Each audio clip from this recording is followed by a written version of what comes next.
They kicked down my door at 6 a.m. with guns drawn, screaming I had 5 minutes to leave my own property. 6 men in full SWAT gear. One problem? I trained every real SWAT officer in this county. The moment I saw their backwards logos, I knew someone was about to have a very bad day. And it wasn't going to be me. What happened next turned into the wildest 7 days of my life. The story made national headlines and news crews swarmed my ranch. Before I tell you how this insanity unfolded, where are you watching from? Drop a comment below because this went viral coast to coast and I'm curious if you're from somewhere still talking about it. I was in my kitchen, listening to Fortunate Son like I do every morning while making coffee. 25 years of military habits die hard, you know? That's when I heard it. Sirens, lots of them, getting louder by the second.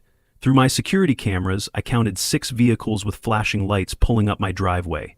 Now, I run a tactical training facility on my 40-acre ranch, so cops showing up isn't unusual, but something was off. Really off. The first guy out of the lead vehicle was wearing SWAT gear, except the logo was backwards. I'm not kidding. Backwards. Like someone had ironed it on while looking in a mirror. Then I noticed the badges were in the wrong spots. The tactical vests were the wrong shade of black, and one genius was wearing 2 different boots. Not different sizes, different colors. That's when I knew Beverly Whitmore-Sterling, our neighborhood's self-appointed queen, had finally lost her mind. 3 months earlier, she'd started complaining about the gunfire from my range. It's lowering property values, she'd screamed at the last community meeting. Lady, I've been here 15 years, you moved in 6 months ago. But explaining logic to Beverly was like teaching a fish to climb a tree. I grabbed my phone and hit speed dial. Chief, you running any operations at my place today? The police chief, we'll just call him Chief since this is going out as audio, laughed on the other end. Mason, why would I send a team to raid the guy who trained them? What's going on? I described what I was seeing and his laughter stopped. Stay inside, Ghost and I are 3 minutes out. And Mason? Those aren't my guys. The fake SWAT team was now surrounding my house, shouting something about asset forfeiture and HOA violations. I flipped on my external speakers. Yeah, I have those, doesn't everyone? Good morning, gentlemen. I'm brewing fresh coffee if you'd like to wait inside. Real SWAT knows the coffee's always on here. Oh, and quick tip, next time you play dress up, don't use Comic Sans font on your warrant. I watched through the cameras as several of them looked down at their papers, confusion spreading across their faces. These weren't hardened criminals, they were actors, probably told they were filming some reality show. Poor bastards had no idea they were committing about 12 felonies just by being here. That's when things got interesting. The lead fake SWAT guy, clearly running out of patience and script, decided to escalate. He pulled out what looked like a battering ram and charged my front door. Now I've reinforced that door to withstand a lot more than some out-of-work actor with a prop, but I wasn't about to let him damage my property. I opened it right as he was mid-charge. Physics is funny when the thing you're ramming suddenly isn't there. Momentum becomes your enemy. He flew past me into my living room, tripped over my coffee table, and face-planted into my couch. As he struggled to get up, his helmet fell off, and my heart sank. I knew that face. Brandon, I said, recognizing Beverly's son immediately. The kid I'd taught to shoot when he was 16. The kid who used to call me Uncle Mason. Brandon's face went from red to white in about 2 seconds. Uncle Mason, she made me. She said she'd cut off my college funding if I didn't. His hands were shaking so bad, he couldn't even hold the fake warrant steady. Behind him, the other actors were starting to realize something was very wrong. One of them was already backing toward the vehicles. Brandon, take a breath. Where's your mother? Before he could answer, the real cavalry arrived. 3 genuine police cruisers and a real SWAT vehicle roared up my driveway. The fake cops scattered like roaches when you turn on the kitchen light. Some ran for their vehicles, others just stood there frozen, probably wondering if running from fake cops while dressed as fake cops was some kind of weird crime inception. The real SWAT captain, everyone calls him Ghost because of his ability to appear out of nowhere, stepped out of his vehicle and surveyed the scene. He took one look at the scattered fake SWAT team and shook his head. Mason, only you could make my Tuesday morning this interesting. All right, nobody move. And I mean nobody. He pointed at the fake cops. Especially you idiots. That gear you're wearing, I know exactly where you got it because it's the training equipment we retired in 2015. See that tear on the left shoulder? I put that there myself during a rappelling exercise. The fake cops looked like they wanted to disappear into the ground. One of them actually raised his hand like he was in school. Sir, we were told this was a training exercise for a movie. Ghost laughed, but it wasn't a happy sound. Oh, you're gonna be in a movie, all right. It's called What Happens When You Impersonate Federal Officers. Spoiler alert, it doesn't end well.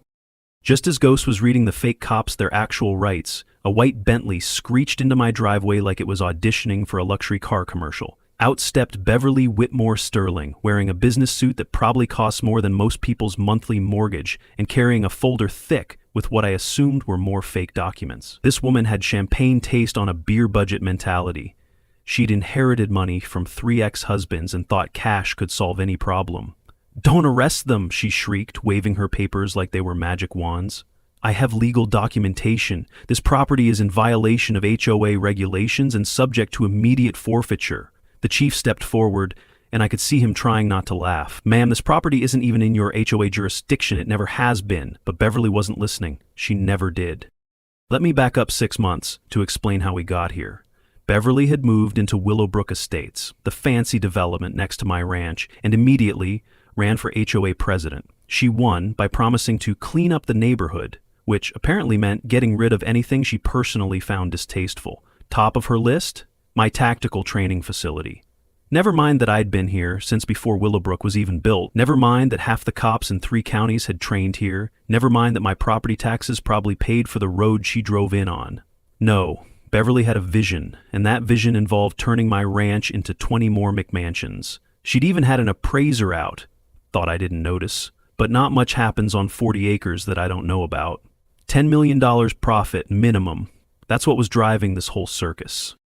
"These aren't real cops," Brandon blurted out, unable to hold it in anymore. "Mom hired them from Elite Security Solutions. They went bankrupt last month, and she promised them $50,000 to play SWAT team for a day." Beverly's face went from confident to murderous in about half a second. "Brandon Sterling, you shut your mouth right now." But the dam had broken. Brandon pulled out his phone, hands still shaking. "I have the text messages, Mom. The ones where you threatened to destroy my future if I didn't participate. The ones where you said Uncle Mason was a low-class military dropout who didn't deserve prime real estate. The ones where you admitted the documents were fake. The silence that followed was beautiful. Even the birds stopped chirping, like nature itself wanted to witness this moment." Beverly turned on her son with a fury I'd seen before, the rage of someone caught dead to rights. "You ungrateful little bastard. After everything I've done for you." She raised her hand, and I knew what was coming next. The slap echoed across my property. But here's the thing about slapping your adult son in front of a dozen witnesses in the age of smartphones. Someone's always recording. My neighbor, an old Vietnam vet who goes by Walt, had been filming since the first fake cop showed up. "Got it all in high definition," he called out cheerfully. "That's gonna look real nice on the evening news." Beverly spun around, noticed all the phones pointed at her, and for the first time since I'd known her, she looked genuinely scared. "This is entrapment," she screeched. "You set me up. Mason, you... She was flailing now, both literally and figuratively. Ghost stepped forward, still in full tactical gear, and the contrast between real and fake became even more apparent. "Ma'am, nobody made you hire actors to impersonate federal officers. Nobody made you forge legal documents. And nobody made you assault your son on camera. You did all that yourself." He turned to his team. "Process the vehicles for evidence. Document everything. And somebody get the contact information for Elite Security Solutions. I want to know exactly what they were told." The fake cops, meanwhile, looked like they wanted to melt into the pavement. One of them, a younger guy who couldn't have been more than 25, actually started crying. "We thought it was legit," he kept saying. "She showed us paperwork, said it was all approved by the city, said we were helping with a legal eviction." I felt bad for them, honestly. They were just trying to make a buck in a tough economy and got suckered by a woman who could sell ice to Eskimos if it meant getting what she wanted. But Brandon wasn't done. The kid had apparently grown a spine in the last 5 minutes. "There's more," he said, his voice stronger now. "She's been doing this for years. The HOA in Riverside, the one in Maple Gardens, even the one in her old neighborhood in Denver. She finds ways to force people out of their homes, usually elderly people or single parents who can't afford to fight back. She's got a whole system." Beverly lunged for her son, but Ghost caught her arm. "Ma'am, I'm going to strongly suggest you stop digging this hole." She yanked away from him and stormed back to her Bentley, but not before delivering the line that would become infamous in our town. "This isn't over, Mason. You have no idea who you're messing with. I have connections you can't even imagine." As she peeled out, spraying gravel everywhere, the chief looked at me with raised eyebrows. "Connections, huh? This should be interesting. I smiled. Chief, the only connection she's about to have is with a federal prosecutor.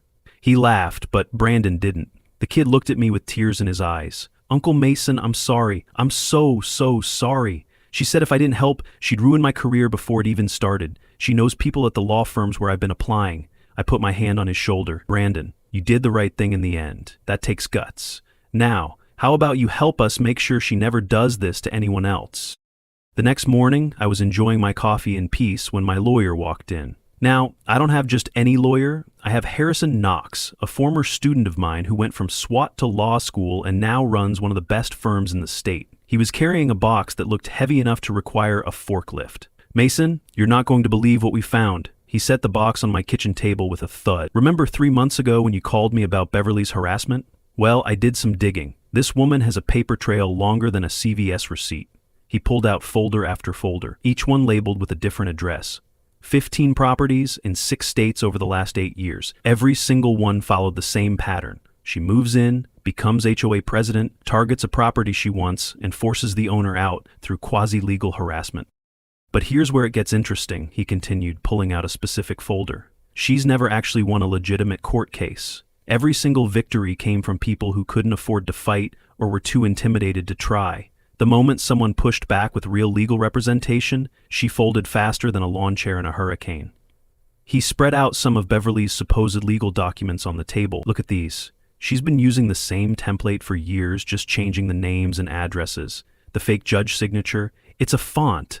The seal, downloaded from a clip art website. The legal citations, half of them are from TV shows. She literally cited an episode of Law and Order in this one. I couldn't help but laugh. This woman had been terrorizing people with documents that wouldn't pass muster in a high school mock trial. There's more, Knox said, his expression growing serious. Brandon came to my office last night. He brought everything. Emails, text messages, recordings of his mother planning this whole thing. But that's not the biggest bombshell.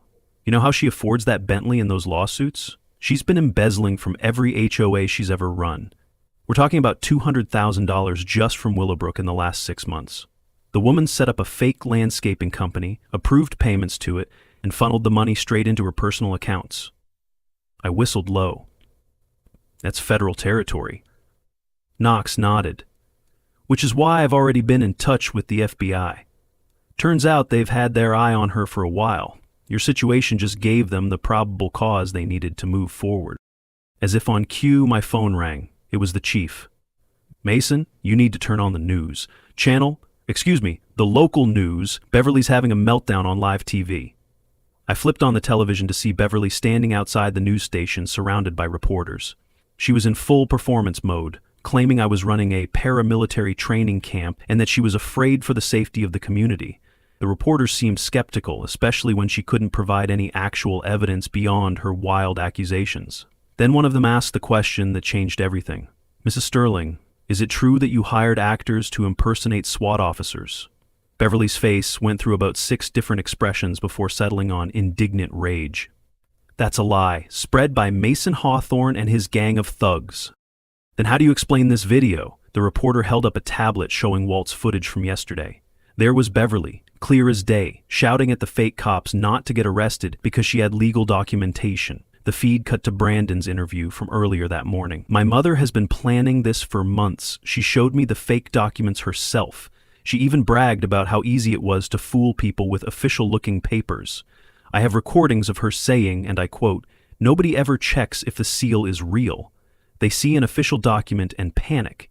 The camera cut back to Beverly, who looked like she'd swallowed a lemon wrapped in barbed wire.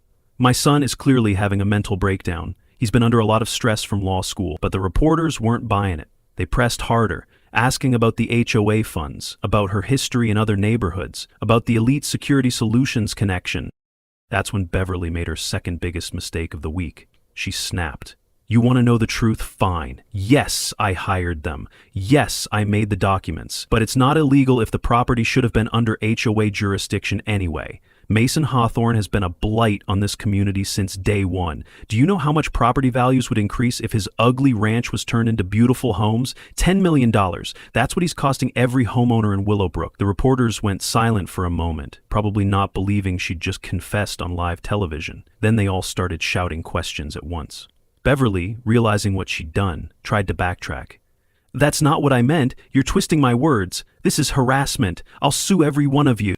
She spun around to storm off dramatically, but her heel caught in a crack in the sidewalk. What happened next became the stuff of internet legend. Beverly went down like a sack of designer potatoes, landing face first in a puddle that had formed from someone watering the news station's plants. Her papers went flying, scattering across the wet pavement. As she tried to get up, slipping and sliding in her ruined suit, someone's live stream caught her muttering a string of profanities that would make a sailor blush. Within an hour, the video had been remixed with circus music and was trending everywhere. But the real circus was just beginning. Because while Beverly was becoming a meme, the FBI was executing search warrants on her house, her car, and her fake landscaping company. 2 days after her muddy meltdown went viral, Beverly decided to double down on the crazy. I was in my barn checking on the horses. Retired police horses, by the way, living out their golden years in peace, when Ghost called me. "Mason, heads up, your friend just hired a news crew to do a documentary about dangerous military training facilities in residential areas. They're heading your way." I sighed. This woman was like a bad penny that kept turning up. Let them come. Maybe they'll enjoy the barbecue. See, I'd learned something important over the years. The best way to counter lies is with radical transparency. So when the documentary crew showed up, I didn't hide anything. Instead, I invited them to film our quarterly community appreciation event, which just happened to be that afternoon. "Welcome to Hawthorne Tactical Ranch," I said to the camera, gesturing to the dozens of families setting up picnic tables. "As you can see, we're a real threat to the community. Look at all these dangerous criminals eating hot dogs and playing cornhole." The camera guy, clearly not buying Beverly's narrative, panned across the scene. There were cops playing football with their kids, elderly neighbors teaching teenagers how to play horseshoes, and my favorite part, a group of HOA presidents from surrounding neighborhoods who'd come to show support. "We heard what Beverly's trying to do," one of them told the camera. "She tried the same thing in Riverside until we voted her out. The woman's a menace." Another chimed in. "She raised our HOA fees by 300% in 6 months, then couldn't account for where the money went."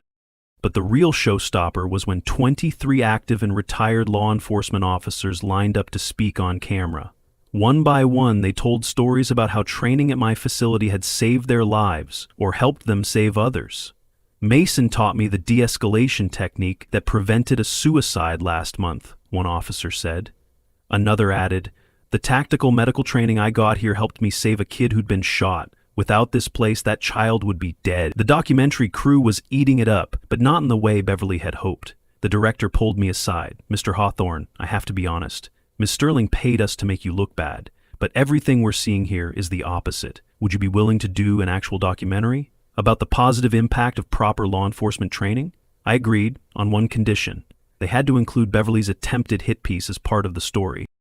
Meanwhile, Beverly was spiraling. According to Brandon, who'd been staying at my guest house for his own safety, she'd spent the morning calling every political connection she claimed to have. The problem was, most of them were either fictional or wanted nothing to do with her once they heard about the federal investigation. She called a senator she met once at a fundraiser, Brandon told me. Didn't even remember her name. Then she tried the mayor, who told her to lose his number. The county commissioner actually laughed and hung up, but Beverly wasn't done. That evening, as the barbecue was winding down, 3 black SUVs pulled up. For a moment, I thought it might be the FBI coming to arrest her. Instead, out stepped a group of rough-looking guys led by someone I unfortunately recognized. Tommy "Brick" Morrison, leader of a local gang called the Street Wolves. "Heard you were having a party without inviting us," Brick said, trying to sound menacing. Behind him, his crew was looking around nervously. See, here's what Beverly didn't know when she hired them to intimidate me. I'd taught self-defense to half their younger brothers and sisters through a community program. Hell, I'd taught Brick himself back when he was just Tommy Morrison, troubled teenager. "Tommy," I said calmly. "Long time no see. How's your sister doing? Still in nursing school?" His tough guy facade cracked a little. She's good, Mr. H. "Look, about this," one of the older cops at the barbecue called out. "Tommy Morrison, is that you? Boy, I haven't seen you since you aged out of the youth program." More people started recognizing members of the crew. "Hey, that's Miguel. He helped fix my roof last month." "Dante, your mom's been looking for you."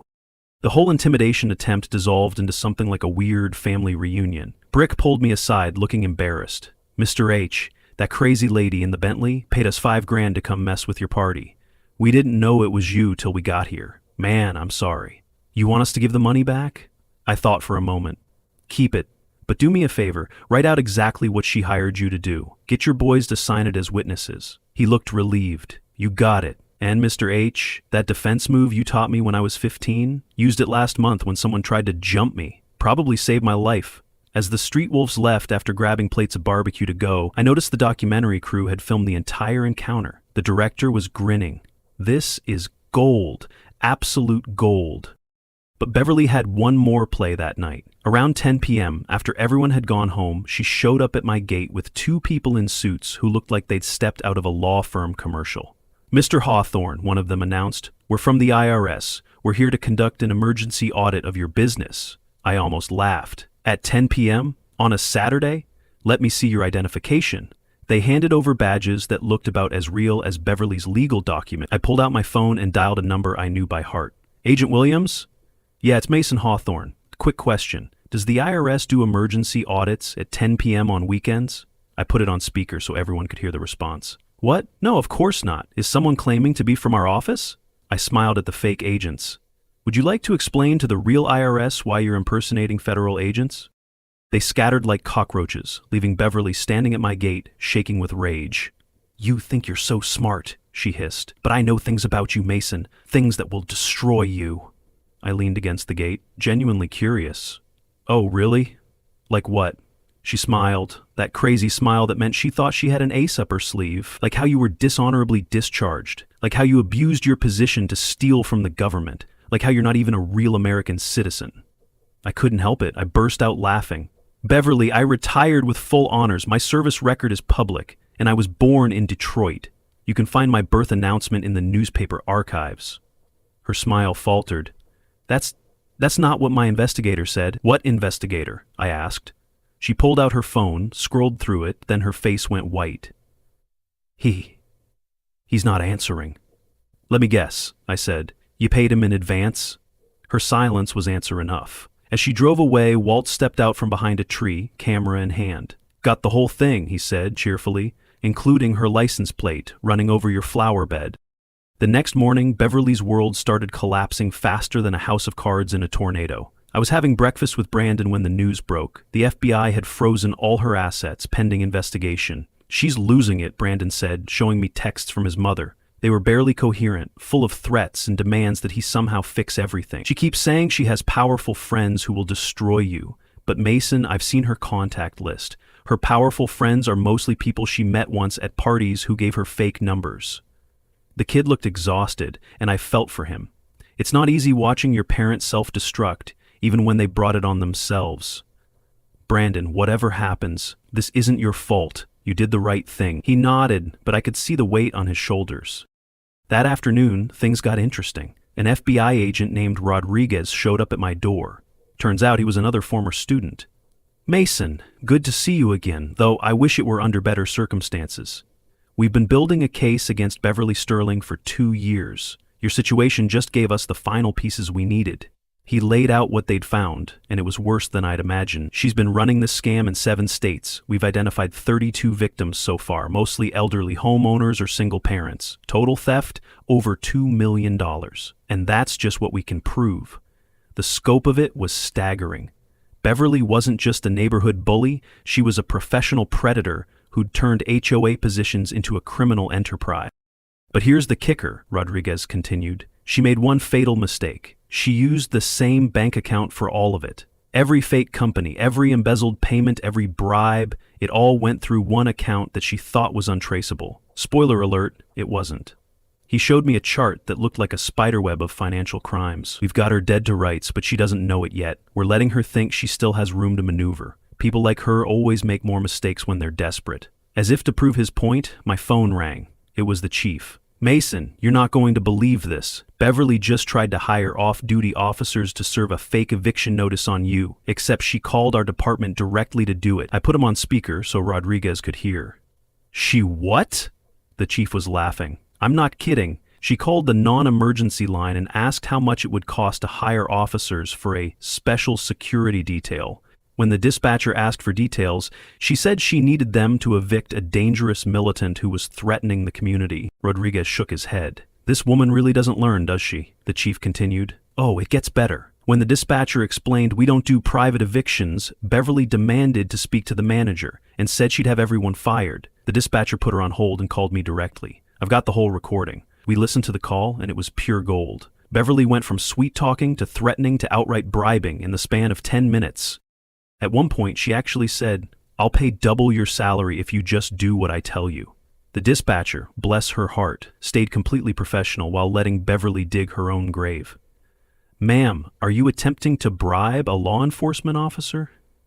"It's not a bribe if it's a donation to the police fund," Beverly had snapped back. "I'll donate $100,000. The dispatcher's response was perfect. "Ma'am, our police fund doesn't accept donations in exchange for illegal services. Would you like me to transfer you to our fraud division instead?" But Beverly's desperation reached new heights that evening. Around sunset, Brandon got a call from a number he didn't recognize. It was his mother calling from a burner phone. "Brandon, sweetheart, I'm sorry about everything. I've been under so much stress. Why don't you come home so we can talk?" Brandon looked at me and I nodded. We both knew this was probably a trap, but we needed to see what she was planning. "Put it on speaker," I whispered. "Mom, where are you?" Brandon asked. "I'm at home, darling. I've made your favorite dinner. Please, just come home so we can work this out as a family." Her voice was syrupy sweet, but there was an edge to it that made my skin crawl. "Mom, are you alone?" Brandon pressed. There was a pause. "Of course I'm alone. Why would you ask that?" But in the background, we could hear muffled voices, male voices. Rodriguez, who'd been listening, started making hand signals. He mouthed, "Keep her talking," while pulling out his own phone. Brandon did his best. "Mom, I want to come home, but I need to know you're not going to do anything crazy." Beverly's laugh was brittle. "Crazy? Sweetheart, I'm your mother. I would never hurt you. Unlike some people who've poisoned you against me." The bitterness in that last part gave her away. Brandon kept her talking for another 5 minutes, while Rodriguez coordinated with his team. Finally, Beverly got impatient. "Brandon, are you coming or not? The food's getting cold." "Mom, I'll think about it," Brandon said. "No," she snapped, her mask finally slipping. "You'll come now or you'll regret it. Do you understand me? I have people here who can make sure you come home." Brandon hung up, his hands shaking. Rodriguez put a hand on his shoulder. "You did good, kid. We've got units moving in now." 20 minutes later, Rodriguez's phone buzzed. He listened for a moment, then smiled. "They found 3 guys at her house with zip ties and duct tape. She hired them to kidnap you and force you to recant your testimony." Brandon went pale. "She was going to kidnap me?" I felt a cold rage building in my chest. This woman had crossed every line imaginable. "Brandon, you're staying here tonight. Hell, you're staying here as long as you need to," Rodriguez added. "We've got enough to arrest her now, but I want to wait. She's about to do something even stupider. I can feel it." He was right, because while we were sitting in my kitchen, Beverly was across town, meeting with someone she thought was a hitman. In reality, it was Officer Davis, working undercover for the past 6 months as part of the larger investigation. And he was wearing a wire. The story of how Officer Davis ended up undercover in Beverly's world was almost as interesting as what happened next. 6 months ago, the FBI had placed him in Willowbrook as a new resident, complete with a backstory as a private security consultant with a sketchy past. He joined the HOA, attended the meetings, and slowly worked his way into Beverly's inner circle by agreeing with her increasingly unhinged ideas. She was suspicious at first, Rodriguez explained the next morning, but Davis played it perfectly. He complained about the gunfire from your range, supported her motions to increase HOA powers, and even offered to help with security issues if she ever needed it.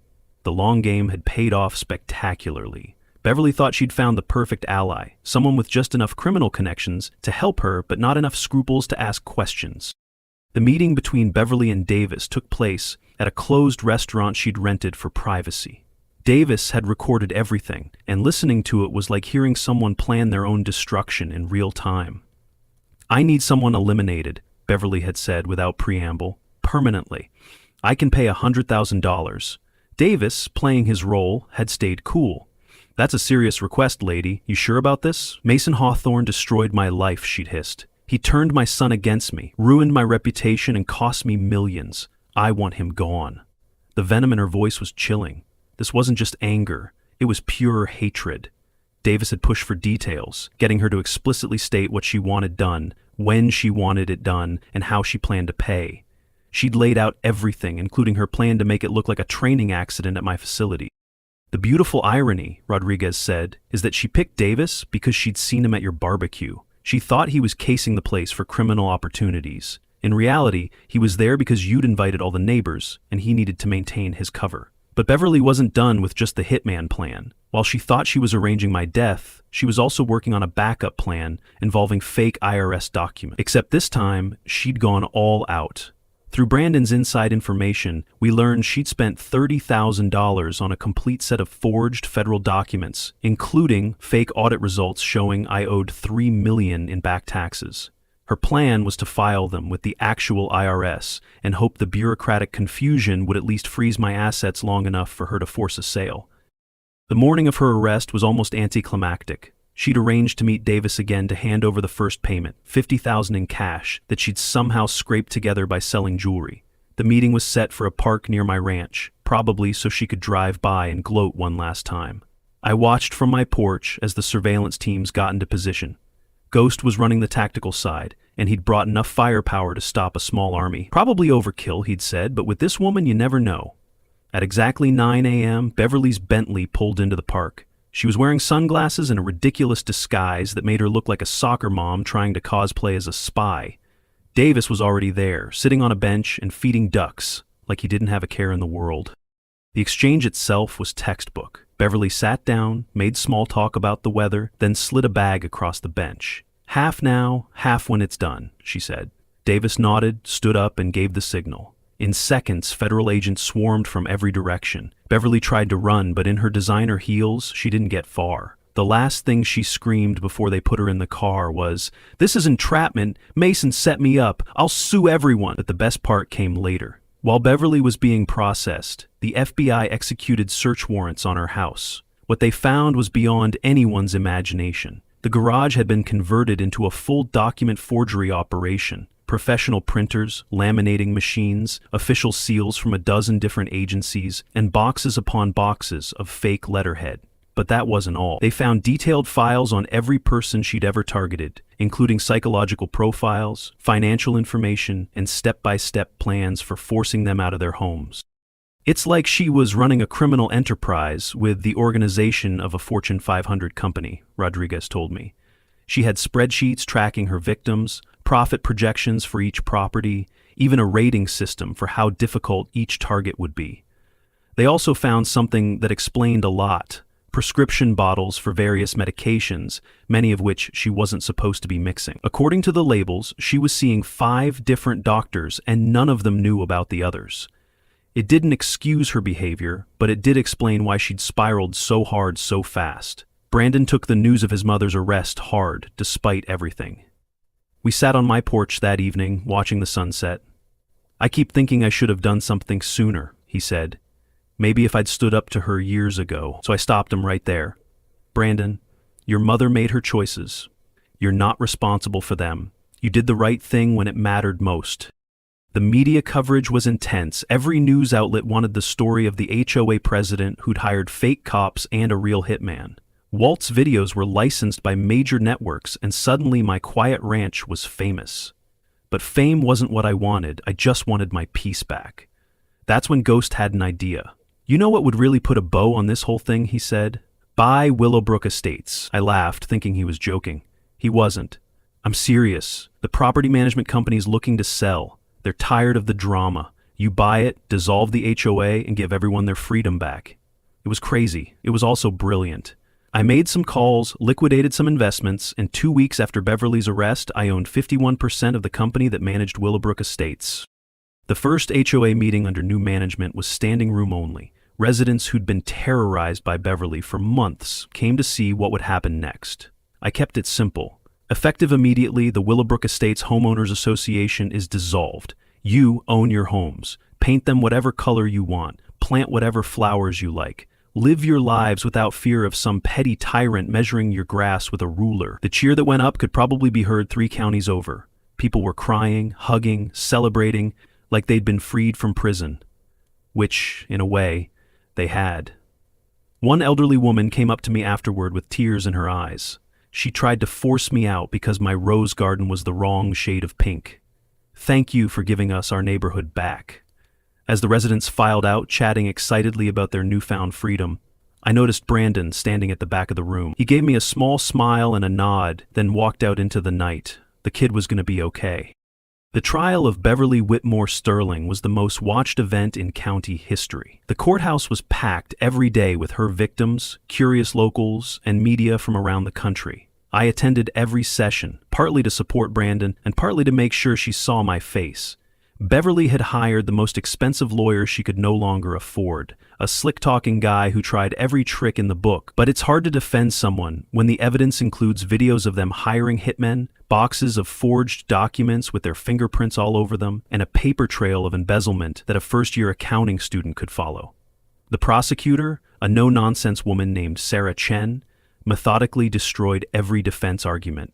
This wasn't a momentary lapse in judgment, she told the jury. This was a calculated, years-long campaign of terror against innocent homeowners.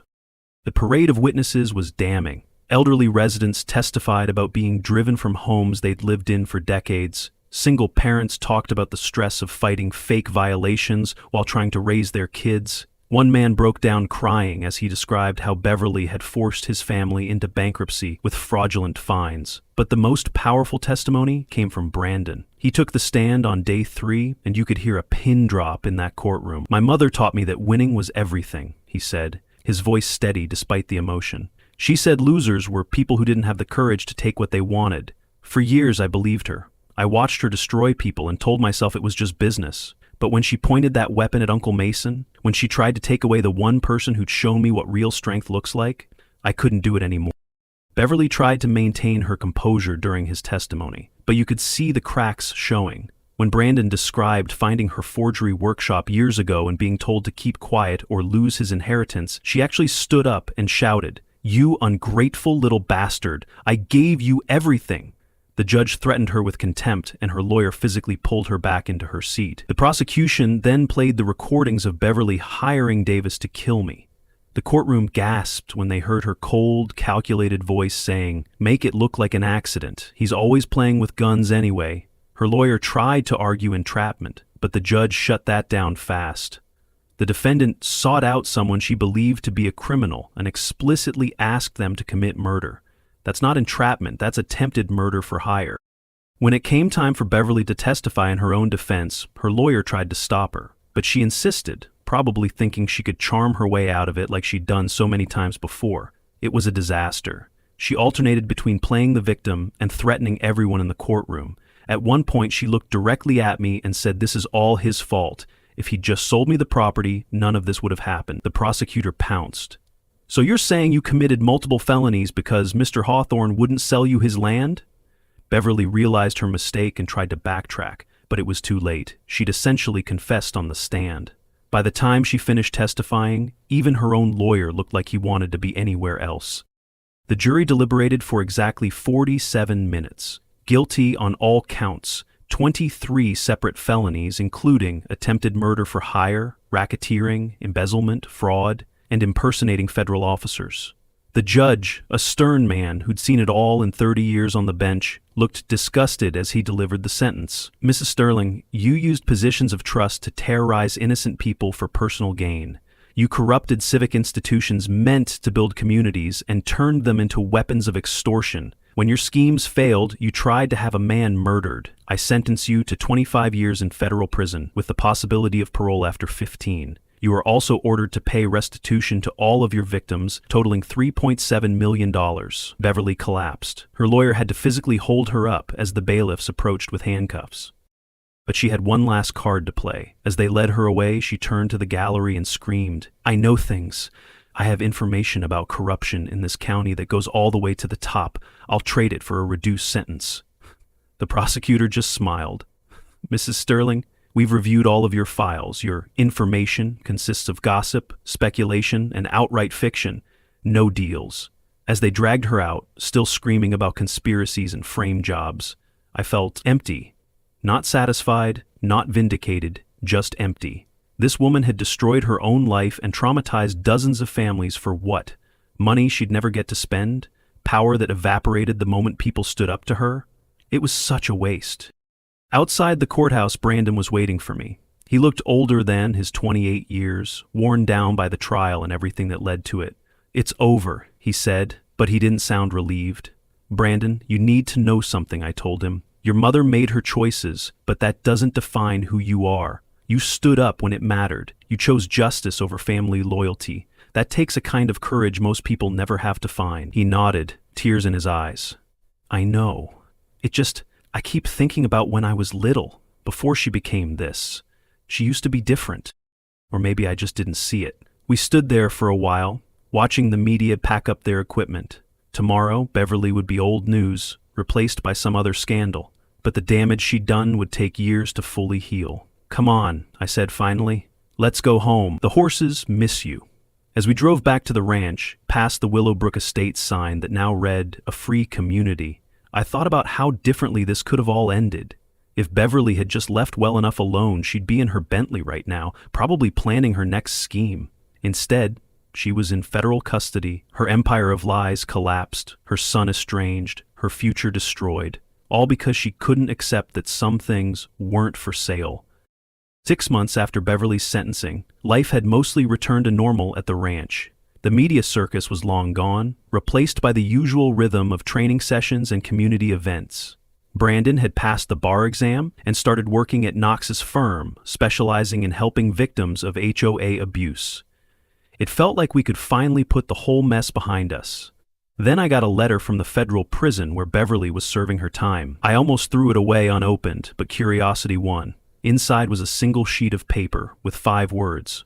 This isn't over. Watch yourself. I showed it to the chief, who just laughed. What's she gonna do from federal prison? Send you mean letters? But something about it bothered me. Beverly wasn't the type to make empty threats. She was calculating, methodical.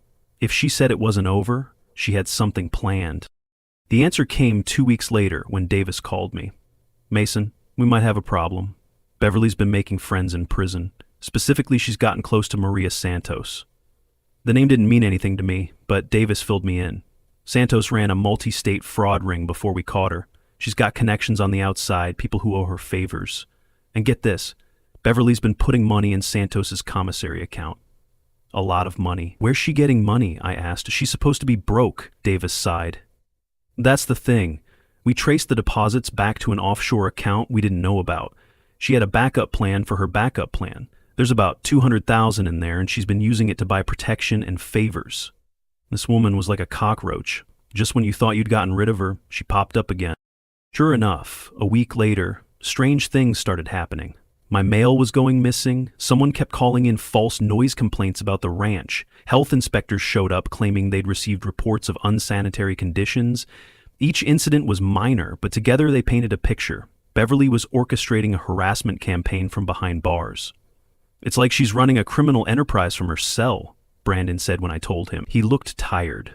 The last 6 months had been hard on him, trying to build a life while dealing with the fallout of his mother's crimes. Maybe I should talk to her, try to get her to stop. I shut that down immediately. No, that's what she wants. She's trying to manipulate you into visiting so she can work her poison again. We handle this the right way. The right way turned out to be letting Beverly hang herself. Again. See, federal prisons monitor communications, and Beverly had gotten sloppy. She thought using Santos as a go-between would keep her safe, but she didn't count on Santos already being under investigation for running scams from inside. The feds had been monitoring Santos for months, which meant they'd captured every conversation with Beverly. 3 weeks after the harassment started, Rodriguez showed up at my door with a smile. Remember that letter Beverly sent you? The threatening one? Well, she just bought herself another 5 years. Turns out threatening witnesses is a federal crime, who knew? But the real shock came when they searched Beverly's cell. Hidden in her mattress were detailed plans for harassment campaigns against not just me, but Brandon, Knox, the chief, Ghost, and even old Walt. She had spreadsheets tracking our routines, lists of contractors she could hire to cause problems, and a manifesto about how she was going to destroy everyone who'd wronged her. The woman put more effort into planning revenge from prison than most people put into their careers, Rodriguez said, shaking his head. But here's the best part. Santos flipped on her immediately, told us everything in exchange for a reduced sentence. Turns out Beverly promised her $50,000 to arrange a hit on you once Santos got out. Santos took the money and was planning to disappear with it. Even criminals think Beverly's crazy. The second trial was much shorter. Beverly tried to represent herself this time, which went about as well as you'd expect. She ranted about conspiracies, claimed the prison communications were faked, and at one point accused the judge of being in my pocket. The judge, who'd never met me before in his life, was not amused. 5 additional years for witness intimidation and conspiracy to commit murder. Her earliest possible release date was now, when she'd be in her 70s. This time when they led her away, she didn't scream or threaten, she just stared at me with those cold, dead eyes. But I wasn't worried anymore. Beverly had played every card in her deck and lost every hand.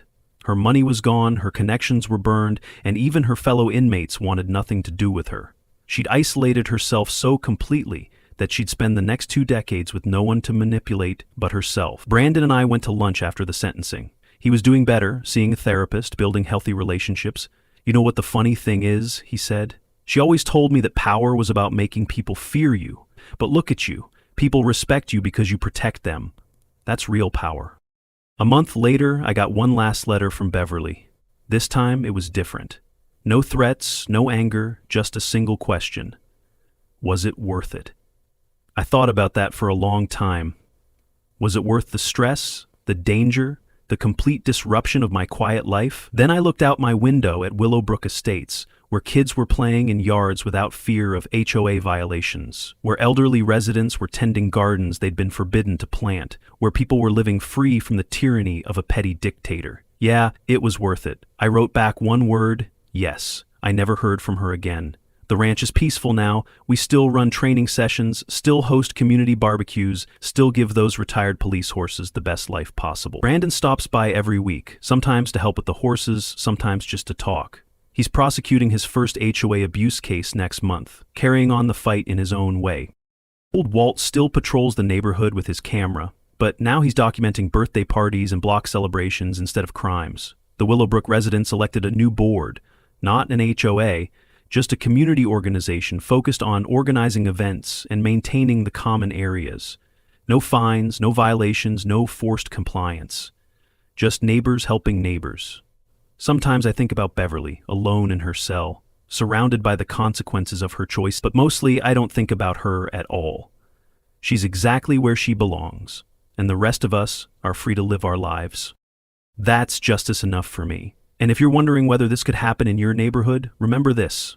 It only takes one person standing up to stop a tyrant. Don't let anyone, no matter what title they give themselves, take away your freedom, because in the end, that's what this was really about. Not property values or noise complaints or any of Beverly's other excuses. It was about freedom and the price some people will pay to take it from others. But as long as there are people willing to stand up and say no, the Beverlys of the world will always lose. And that's a promise from someone who's trained half the cops in town.